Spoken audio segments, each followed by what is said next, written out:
இந்தியாவோட best broker Ratan Tata backed company அப்ஸ்டாக்ல வெறும் 5 நிமிஷத்துல எந்த ஒரு சார்ஜஸும் இல்லாம ஃப்ரீயா டிமேட் அக்கவுண்ட் ஓபன் பண்ணிக்கலாம். மத்த புரோக்கர்ஸை விட அப்ஸ்டாக்ல ஈக்விட்டி, கமாடிட்டி ட்ரேடிங், ஆப்ஷன் ட்ரேடிங்க்கு வெறும் 20 rupees தான் புரோக்கரேஜ் சார்ஜ் பண்றாங்க. இவங்க கிட்ட 15 மினிட்ஸ்லயே ஃபண்ட் வித்ரா பண்ற ஃபெசிலிட்டியும் இருக்கு. உங்க ட்ரேடிங் அக்கவுண்ட்ல யூஸ் பண்ற கேஷுக்கு 8.5% வரைக்கும் ஜஸ்ட் 1 கிளிக் மூலமா எஃப்டி பண்ணிக்கலாம். இந்த ஒட்டுமொத்த ஆஃபர்ஸும் நம்ம சேனல்ல கொடுக்குற டிஸ்கிரிப்ஷன்ல இருக்க லிங்க் மூலமா கிளிக் பண்ணி அக்கவுண்ட் ஓபன் பண்றவங்களுக்கு மட்டும் இப்பவே அப்ஸ்டாக்ல அக்கவுண்ட் ஓபன் பண்ணிக்கோங்க. Hi friends, welcome to daily life Tamil. இன்னைக்கு வெனஸ்டே நம்ம மார்க்கெட் அப்டேட் பார்க்கலாம்.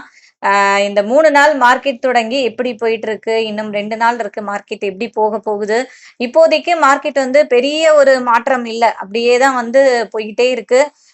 நாம எதிர்பார்த்த அந்த 25 தொடும் அப்படின்னா அதையும் தொட மாட்டேங்குது, அப்படி இப்படியே ஊசலாடிக்கிட்டே இருக்கு.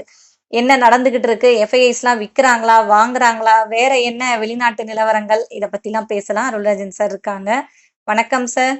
வணக்கம் சார். என்ன சார் மார்க்கெட் டல் மார்க்கெட்டா போயிட்டு இருக்கு அப்படின்ற மாதிரி இருக்கு.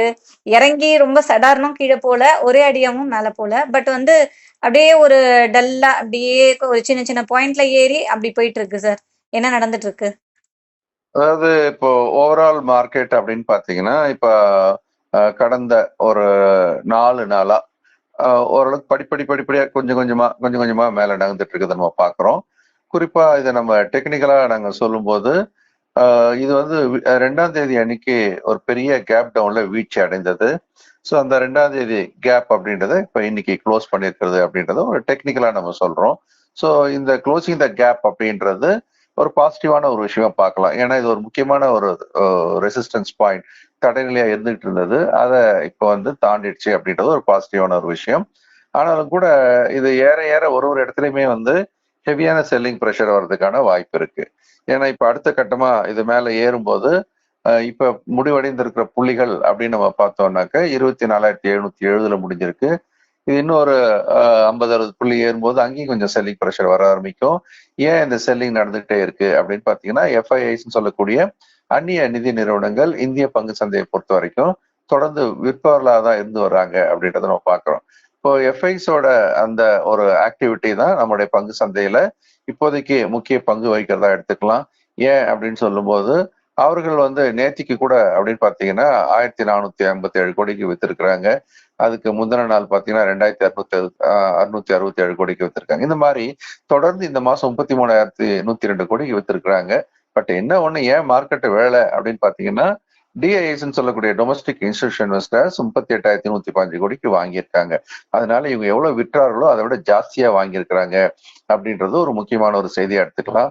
பங்கு சந்தை தற்போது விழாமல் பாதுகாத்து கொள்ளப்படுகிறது அப்படின்ற மாதிரி கூட இதை நம்ம சொல்லலாம். இப்போ ஓவராலா நம்ம குளோபல் மார்க்கெட்டோட சிச்சுவேஷன் அப்படின்றத நம்ம கணக்கில் எடுத்துக்கிட்டு பார்க்கணும். அப்படி பார்க்கும்போது அமெரிக்காவினுடைய பங்கு சந்தை அப்படின்றது நேற்று முடியும் போது ஓரளவுக்கு எல்லாமே ஓரளவுக்கு ஒரு மார்ஜினலி டவுன் அப்படிதான் சொல்லணும்.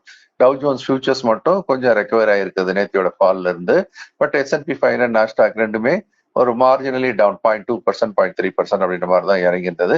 இன்னைக்கு காலையில துவங்கிய ஆசிய சந்தைகள் அப்படின்னு போது இட் வாஸ் மிக்ஸ்டு பேக் அப்படின்னு நம்ம சொல்லணும். ஜப்பானோட நிக்காய் ஓரளவுக்கு சற்று இறங்கியும், ஹாங்காங்கோட ஹாங்சாங்கும் கொஞ்சம் இறங்கி, தாய்வான் சந்தையும் கொஞ்சம் இறங்கி இருந்தது. அதே சமயம் சவுத் கொரிய சந்தை காஸ்பி மட்டும் ஓரளவுக்கு சற்று ஏற்றத்துடன் இருந்தது. சீன சந்தையும் அது இறங்கும் முகமாக தான் இருந்தது. ஆக நம்முடைய சந்தை காலையில் துவங்கும் போது அப்படின்னு பார்க்கும்போது ஒரு வீக்னஸோட தான் துவங்கிச்சு. அதன் பிறகு என்னாச்சு, படிப்படிப்படியா கொஞ்சம் மேல திரும்ப ஆரம்பிச்சு முடியும் போது ஓரளவுக்கு, அதாவது லாஸ்ட் ஃபியூ மினிட்ஸ் பாத்தீங்க அப்படின்னாக்க ஓரளவுக்கு வலிமையாவே ஏறி முடிஞ்சிருக்கிறத நம்ம பாக்குறோம். கிட்டத்தட்ட 2:30 மணில இருந்து அது அந்த லாஸ்ட் 1 hour தான் இன்ஸ்டிடியூஷன் பையிங்லாம் நடக்கும். ஸோ அந்த மாதிரி ஒரு இன்ஸ்டிடியூஷன்ஸ் பையிங் நடந்து லாஸ்ட் ஒரு 1 hour நல்ல ஒரு ஏற்றத்தை கொடுத்துருக்கிறது பாக்குறோம். ஆக ஒரே ஒரு பாயிண்ட் மட்டும்தான் இப்போ, அதாவது இந்த வார முடிவுல அமெரிக்காவோட ஃபெட் ரிசர்வ் சேர்மன் ஜெரோம் போவெல் அவர் ஒரு ஸ்டேட்மெண்ட் கொடுக்கறாரு. ஸோ அது பாசிட்டிவா இருக்குமா நெகட்டிவா இருக்குமா, அந்த விஷயம் தான் முக்கியமாக பார்க்கப்படுகிறது. மற்றபடி ஓவராலா வேற எந்த பெரிய நிகழ்வுகள் எதுவும் இல்லாம தான் சந்தை இப்போ நகர்ந்துட்டு இருக்கு. Okay sir. இப்போ ரிசல்ட் எல்லாம் முடிஞ்சிருச்சா சார்? அந்த விஷயங்கள் எல்லாம் முடிஞ்சிருச்சா? மார்க்கெட்டுக்கு அது எந்த அளவுக்கு ஒரு பாசிட்டிவ் இதை கொடுத்துருக்கு சார்? இப்போ ரிசல்ட் அப்படின்னு பாத்தீங்கன்னா ஆல்மோஸ்ட் ஓவர். அது முடிஞ்சதாவே நீங்க எடுத்துக்கலாம். ஸோ அதனால அதை பொறுத்த வரைக்கும் நமக்கு இந்த ரிசல்ட்ஸோட இம்பாக்ட் அப்படின்றது ஏற்கனவே மார்க்கெட்ல எதுல குறிப்பா ஸ்ட்ராங்கா பிரதிபலிச்சுட்டு இருக்கு அப்படின்னு பாத்தீங்கன்னா ஐடி துறையில மிக ஸ்ட்ராங்கான பிரதிபலிப்பு. ஸோ ஏற்கனவே முக்கியமான 4431 கம்பெனில 4132 கம்பெனி வரைக்கும் ரிசல்ட்ஸ் கொடுத்தாச்சு. ஆல்மோஸ்ட் அந்த கேம் ஓவர் அப்படின்னு தான் நம்ம சொல்லணும். மற்றபடி ரிசல்ட்ஸ் வந்து ஒரு மிக்ஸ்டு பேக் தான், நம்ம கம்ப்ளீட்டா சொல்ல முடியல. இதுல பாசிட்டிவா செக்டார் வைஸ் சொல்லும்போது நமக்கு ஐடி துறை மிக வலிமையான ஒரு ரிசல்ட் கொடுத்துதான் எடுத்துக்கலாம். ஃபார்மா செக்டார் அப்படின்றது அது இன்னும் மிக வலிமையான ஒரு ஏற்றத்தை கொடுத்துருக்கதான் எடுத்துக்கலாம். அதை தாண்டி அப்படின்னு பார்க்கும்போது மீதி எல்லாமே வந்து வங்கித்துறை அப்படின்றது சில வங்கிகள் சிறப்பாகவே செயல்பட்டு இருக்கு, சில வங்கிகள் வந்து எதிர்பார்த்த அளவுக்கு இல்லை அப்படின்றதும் பார்க்குறோம்.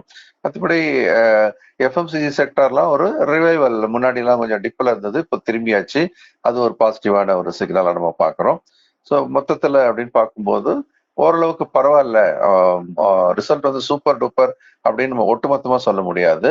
அதே சமயம் பரவாயில்ல அப்படின்ற மாதிரியான ஒரு சினாரியோல தான் இருக்குது. ஏன்னா 4000 கம்பெனில 2000 கம்பெனி பாசிட்டிவ் குரோத்தை கொடுத்துருக்கு, ஒரு 2000 கம்பெனி நெகட்டிவ் குரோத்தை கொடுத்துருக்கு அப்படின்றது மிக முக்கியமான ஒரு விஷயம். அதனால இது 50-50 அப்படின்ற நிலவரத்துல தான் இருக்கிறதா சொல்லலாம். Okay sir. ஸோ தனித்தனியா செக்டார்ஸ்ல நீங்க இப்ப ஃபார்மா வரையும் சொல்லிட்டீங்க. இன்னும் வேற ஏதாவது செக்டார்ஸ் கூட நம்ம இப்ப இன்வெஸ்ட்மெண்ட்டுக்கு இந்த செக்டார்ஸ்லாம் இப்ப பார்க்கலாம் அப்படின்ற மாதிரி இருக்கா? இல்ல இப்ப எல்லாமே இப்போ ஹைல இருக்கு, இதுல இப்ப எல்லாம் கொஞ்சம் வெயிட் பண்ணுங்க அப்படின்ற மாதிரி இருக்கா? அப்புறம் குறிப்பா நம்ம வியூவர்ஸ் வந்து ரியல் எஸ்டேட் கூட கேட்டிருந்தாங்க சார். ரியல் எஸ்டேட்லாம் எப்படி போகும் அப்படின்ற அந்த செக்டாரை பத்தி தனியா கேட்டிருந்தாங்க. அதெல்லாம் எப்படி இருக்கு சார்? இப்ப ரியல் எஸ்டேட் பொறுத்த வரைக்கும் நான் ஏற்கனவே சொன்னேன், வீக்கா இருக்கு அப்படின்னு நான் சொன்னேன். அது வந்து இன்னைக்கு வந்து மார்க்கெட்டு ஓரளவுக்கு ஒரு தேறி மேல வந்தாலும் ரியல் எஸ்டேட் வீக்கா தான் இருக்கு. ஒருவேளை இது வந்து நான் டெக்னிக்கலாவும் சொல்லும்போது ஒரு பேரிஷ் பிளாக் ஃபார்மேஷன் மாதிரி இருக்கிறதுனால ஒரு இறக்கம்னு வந்தா இதுல கணிசமான அளவு இறக்கங்கள் வரலாம் அப்படின்றதான் நான் இப்போதைக்கு சொல்ல வேண்டியிருக்கு. எல்லா ஏற்றத்திலையும் இப்போதைக்கு ரியல் எஸ்டேட்ல செல்லிங் வரும். இப்ப இன்னும் ஒரு நல்ல இறக்கம் வந்தா இந்த துறையில கவனம் செலுத்தலாம் அப்படின்றது. அதே சமயம் வந்து வலிமை காட்டி கொண்டிருக்கிறது அப்படி பிரிம்மிங், ஒவ்வொரு நாளும் ஏற்றம் ஏற்றம் ஏற்றம் அப்படின்னு இருக்கிறது ஃபார்மா தான். ஸோ ஃபார்மால நீங்க உள்ள இருந்தீங்க அப்படின்னா பணம் பணம் பணம் அப்படின்னு கொட்டிக்கிட்டு இருக்கிற ஒரு இடம் இப்போதைக்கு ஃபார்மா செக்டார் அப்படின்னு சொல்லலாம். இது அடுத்து இப்போ திரும்ப ஏற ஆரம்பிச்சிருக்கிற ஒரு செக்டார் அப்படின்னு பாத்தீங்கன்னா எது? எஃப்எம்சிஜி. எஃப்எம்சிஜி இப்போ ரெடி ஆயிட்டு இருக்கு. ஸோ எல்லாருமே இதுல கொஞ்சம் கவனத்தை செலுத்த ஆரம்பிக்கலாம். ஏறக்குறைய கடந்த 2 மாசமா ஒரு பெரிய ஏற்றமும் இல்லை இறக்கமும் இல்லைன்ற மாதிரியான ஒரு சைட்வேல இருந்துட்டு இருந்தது பார்த்தோம். இப்ப என்ன ஆயிடுச்சு, அதுல இருந்து விடுபட ஆரம்பிச்சிருக்கு. It is getting ready. இப்ப பணம் பண்ணணும் அப்படின்னு சொன்னா நான் எப்படி ரியாலிட்டி செக்டர்ல ஒரு பேரிஷ் பிளாக் ஃபார்மேஷன் சொல்றனோ அந்த மாதிரி எஃப்எம்சிஜில இப்ப என்ன ஆயிடுச்சு, ஒரு புல்லிஷ் பிளாக் ஃபார்மேஷன். அடுத்த கட்டமா சந்தை ஏறதா இருந்தா எது இழுத்துட்டு போகும்? எஃப்எம்சிஜி செக்டர் வந்து வேகமா இழுத்துட்டு போகும் அப்படின்றத நம்ம பார்க்கலாம்.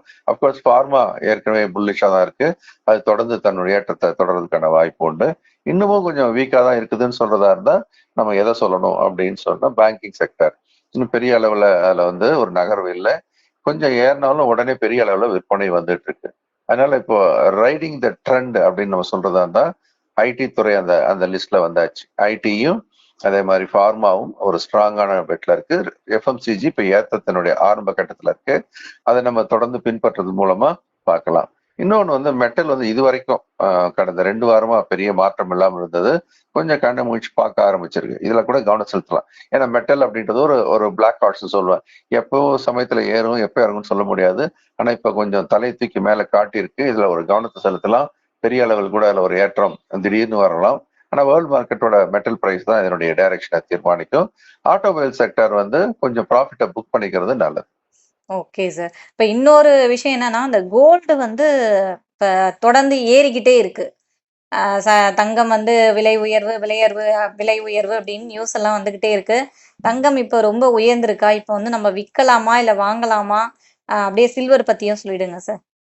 ஆக்சுவலா பட்ஜெட் வெளிவந்த அன்னைக்கு, பட்ஜெட் வெளியிட்ட அன்னைக்கு இம்போர்ட் டியூட்டியை கம்மி பண்ணாங்க அப்படின்றதுனால 15% இருந்து 6% அன்னைக்கு சரசரன்னு விழுந்துச்சு. அது எங்கிருந்து விழுந்துச்சோ, அது விழுந்தது வந்து ஒரு கணக்கா சொல்றதா இருந்தா பட்ஜெட் அன்னைக்கு காலையில நான் வந்து எம்சிஎக்ஸ்ல 10 கிராம் தங்கம் 24 கேரட் தங்கத்தோட விலையில பேசிட்டு இருக்கேன். பர்டிகுலரா இது அக்டோபர் கான்ட்ராக்ட். இது ஸோ அப்போ 10 கிராம் தங்கம் 24 கேரட் 72,600 ரூபாய் கிட்ட இருந்தது. இந்த 72,000 இருந்து பட்ஜெட் அன்னைக்கு விழுந்துச்சு. அப்புறம் இன்னொரு 2 நாளும் அப்படி பொறுத்து வந்து விழுந்து எங்க வந்தாச்சு பாத்தீங்கன்னா 67,400 கிட்ட. ஏறக்குறைய பாத்தீங்கன்னா 72,000 இருந்து 67,000 அப்படின்னு சொல்லும் போது ஒரு 5,000 புள்ளிகள் விழுந்ததை நம்ம பார்த்தோம். இந்த 5,000 புள்ளிகள் வீழ்ச்சி, அதாவது 67,400 இருந்து மீண்டும் எங்க வந்தாச்சு 72,800 கிட்ட வந்தாச்சு. முன்னாடி எங்க இருந்து விழ ஆரம்பிச்சதுன்னு பாத்தீங்கன்னா 72,700, இப்ப எங்க வச்ச 71,700. இன்னொரு 1000 புள்ளிகள் உயர்ந்தால் இது வந்து பட்ஜெட்னால பட்ட பாதிப்பு முழுவதும் ரெக்கவரி ஆயிடும் அப்படின்றதுதான். கோல்டு வந்து தினம் ஏறிட்டு தான் இருக்கு இப்போதைக்கு. ஒருவேளை இதை வந்து நம்ம இன்வெஸ்ட்மெண்ட் பாயிண்ட் ஆஃப் வியூல லாங் டேர்ம் இன்வெஸ்டர்ஸ் எல்லா டிப்லையும் வாங்கிட்டே இருக்கலாம் அப்படின்றதான். ஏன்னா தங்கத்தினுடைய உற்பத்தி குறைவாக இருக்குது, டிமாண்ட் கூடிக்கிட்டு இருக்குதுன்றது ஒரு உண்மை. ஆகவே எல்லா இறக்கங்களும் இது வாங்குவதற்கான வாய்ப்புகளா பார்க்கணும். சப்போஸ் மீண்டும் ஏதாவது வந்துன்னா 67,600 500 இந்த ரேஞ்ச் எப்பவுமே பையிங் ரேஞ்சா வச்சுக்கணும். என்ன ஒண்ணு, இப்ப நான் போயிட்டு வாங்கினேன் சார் இறங்கிடுச்சுன்னு கவலைப்படக்கூடாது. ஏன்னா இப்போதைக்கு அது மேல ஏறும்போது இப்ப 71,700 800 கிட்ட இருக்கு. இது மேல ஏறும்போது இன்னொரு 72,800 73,800 வரைக்கும் கூட அப்படி போகலாம். இன்னொரு 2,000 பாயிண்ட் வரைக்கும் அப்புறம் செல்லிங் வரும். இப்ப போய் வாங்கும்போது நம்ம ஹைல மாட்டி போன்றது ஞாபகம் வச்சுக்கணும். லாங் டேர்ம் இன்வெஸ்டர்ஸ் கவலைப்பட வேண்டியதில்லை. ஆனா ஷார்ட் டேர்ம் இன்வெஸ்டர்ஸ் கொஞ்சம் கொஞ்சமா இன்வெஸ்ட் பண்ணுங்க. இறங்கினா இன்வெஸ்ட் பண்றதுக்கு நிறைய பண ஒதுக்கீடு வச்சுக்கோங்க. இதே மாதிரி சில்வர் நீங்க எடுத்தீங்க அப்படின்னு சொன்னா, இதுவும் நான் MCXல வியாபாரம் கூடிய செப்டம்பர் கான்ட்ராக்ட் பத்தி தான் பேசிட்டு இருக்கிறேன். ஸோ இதுவும் பாத்தீங்க அப்படின்னா இந்த பட்ஜெட் அப்போ வீழ்ச்சி அடைஞ்சதா அப்படின்னா ஆமா. ஆனா அதன் பிறகு இப்போ மெல்ல மெல்ல திரும்ப ஆரம்பிச்சிருக்குது. ஆனா தங்கத்தின் அளவுக்கு அந்த அளவுக்கு அதனுடைய ஒரு ஏற்றம் இருக்கா அப்படின்னா அப்படி சொல்ல முடியல. ஏன்னா அந்த இம்பாக்ட் இதுல டைரக்டா கிடையாது, அவங்க அனௌன்ஸ்மெண்டோட இம்பாக்ட். ஆனா இப்போதைக்கு சில்வர் வந்து தங்கத்தை விட சற்றே வலு குன்றி இருப்பதாக தான் நம்ம எடுத்துக்கணும். அதனால வாங்கினா தங்கத்தை வாங்கினா வெள்ளி அவசரப்பட வேணாம் அப்படின்னு தான் தோணும். Okay sir. மார்க்கெட்ல என்ன நடந்துட்டு இருக்கு அப்படின்னு சார் தெளிவா சொல்லிட்டாரு. சார் நம்ம MSM கிளாஸ் வரப்போகுது, அதை பத்தி சொல்லிடுங்க sir. Master the stock market program எப்பவுமே வந்து நம்ம ஒரு ஃபார்மல் எஜுகேஷன் சொல்லும் போது ஸ்கூல் படிக்கிறோம், காலேஜ் படிக்கிறோம், வேலைக்கு போறோம், இந்த மாதிரி பண்றோம். ஆனா சம்பாரிச்ச பணத்தை வளர்க்கறதுக்கு, மதிப்பு கூட்டுறதுக்கு அதுக்கு நம்ம வந்து முறையான ஒரு எஜுகேஷன் இல்லாம இருக்கு. ஸோ அதுக்காக தமிழ்ல மக்களுக்கு இந்த மாதிரி பங்கு சந்தை, முதலீடு, இது பணத்தை எப்படி வளர்க்கணும் அப்படின்றத சொல்லிக் கொடுக்கறதுக்காக உருவாக்கப்பட்டதான் இந்த master the stock market MSM program. இது வந்து எல்லாருமே படிக்கணுன்றதுக்காக இரவு 8 to 9 மணிக்கு ஆன்லைன் மூலமா எடுக்கிறேன். பெண்களும் வந்து வேலையை முடிச்சுட்டு கலந்துக்க முடியும், வேலைக்கு போறவங்களும் கலந்துக்கலாம். அதனால இந்த 4 வார காலம் Monday to Friday complete learning, அவங்களே இண்டிபெண்டா இந்த முடிவெடுக்கக்கூடியவர்களாக டெக்னிக்கல்ஸ், ஃபண்டமெண்டல்ஸ் எல்லாம் கம்ப்ளீட் லேர்னிங் இருக்கும். So they will become a very successful analyst by end of the program. Okay sir. So இந்த MSM ப்ரோக்ராம் நம்ம வியூவர்லாம் ஃபீட்பேக் கொடுத்துருக்காரு. இன்னும் நீங்கள் அந்த ஃபீட்பேக் பார்க்கல அப்படின்னா லாஸ்ட் வீக் சண்டே மார்க்கெட் அப்டேட்டில் நம்ம வியூவர் என்ன சொல்லியிருக்காரு அப்படின்றத கேளுங்க. கேட்டுட்டு கூட நீங்கள் அந்த கிளாஸை நம்ம ஜாயின் பண்ணலாம். ஸோ ஸ்க்ரீனில் இருக்க நம்பருக்கு உங்களோட பேர், ஊர் நீங்கள் வாட்ஸ்அப் பண்ணிவிட்டு கிளாஸ் டீட்டெயில் வேணும் அப்படின்னு போட்டுட்டா போதும், உங்களுக்கு டீட்டெயில் சென்ட் பண்ணிவிடுவாங்க. குறிப்பாக இந்த வாட்ஸ்அப் பண்ணுற நம்ம வியூவர்ஸ் எல்லாருக்குமே ஒரு சூப்பரான ஆஃபர் வேறு இருக்குது MSM ப்ரோக்ராமில் ஜாயின் பண்ணுறவங்களுக்கு. அதனால என்ன அப்படின்னு தெரிஞ்சுக்கணும்னா இமிடியேட்டா உங்களோட பேர் ஊரை வாட்ஸ்அப் பண்ணுங்க. Thank you sir. நன்றி, வணக்கம். ஓகே ஃப்ரெண்ட்ஸ், மறுபடியும் அடுத்த வீடியோல பார்க்கலாம். இந்தியாவோட best broker Ratan Tata backed company அப்ஸ்டாக்ல வெறும் 5 நிமிஷத்துல எந்த ஒரு சார்ஜஸும் இல்லாம ஃப்ரீயா டிமேட் அக்கவுண்ட் ஓபன் பண்ணிக்கலாம். மத்த புரோக்கர்ஸை விட அப்ஸ்டாக்ல ஈக்விட்டி, கமாடிட்டி ட்ரேடிங், ஆப்ஷன் ட்ரேடிங்க்கு வெறும் 20 rupees தான் புரோக்கரேஜ் சார்ஜ் பண்றாங்க. இவங்க கிட்ட 15 minutesலயே ஃபண்ட் வித்ட்ரா பண்ற ஃபெசிலிட்டியும் இருக்கு. உங்க ட்ரேடிங் அக்கவுண்ட்ல யூஸ் பண்ற கேஷுக்கு 8.5% வரைக்கும் ஜஸ்ட் 1 கிளிக் மூலமா FD பண்ணிக்கலாம். இந்த ஒட்டுமொத்த ஆஃபர்ஸும் நம்ம சேனல்ல கொடுக்குற டிஸ்கிரிப்ஷன்ல இருக்க லிங்க் மூலமா கிளிக் பண்ணி அக்கவுண்ட் ஓபன் பண்றவங்களுக்கு மட்டும்தான். இப்பவே அப்ஸ்டாக்ல அக்கவுண்ட் ஓபன் பண்ணிக்கோங்க.